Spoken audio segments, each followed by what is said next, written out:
It happened so long ago. How can we be sure? If the entire Christian faith rises and falls and rests on this one thing, how can we be sure? How can we know?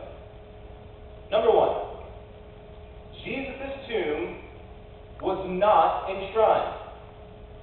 Jesus' tomb was not enshrined. If you were to get on the plane, you could fly to Seattle. And you can go to the grave of Kirk McDonald, the lead singer of Nirvana. If you go there, there are flowers, there are pictures, there are CDs. You can get in that same plane and fly over to Graceland, where Elvis Presley is buried. And you will see flowers and pictures and all sorts of things enshrining that tomb, commemorating that grave. You can go to the grave of Gandhi. You can go to the grave of Muhammad. You can go to the grave of Buddha. You can visit all of these grave sites. Why?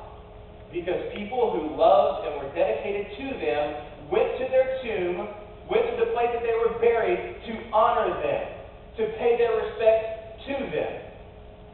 You cannot do that with Jesus. You cannot go to his tomb. Now, some might say, well, they didn't know where the tomb was. Wrong. Jesus was buried in a rich man's tomb. He was buried in a tomb that was lent to him by a man named Joseph. Very prominent, very rich. Everyone knew where this guy's tomb was. Everyone knew where Jesus was buried. That's why the disciples knew exactly where to go. Mary knew exactly where to go to find where Jesus was. The reason that the tomb is not enshrined is because Jesus' bones are no longer there. That they can't go there to cry for Jesus. They can't go there to commemorate Jesus. They can't go there to worship at the tomb of Jesus because the tomb is empty.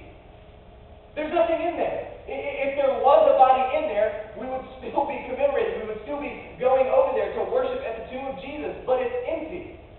It's absolutely empty. That is evidence that says the tomb of Jesus is empty and Jesus resurrected.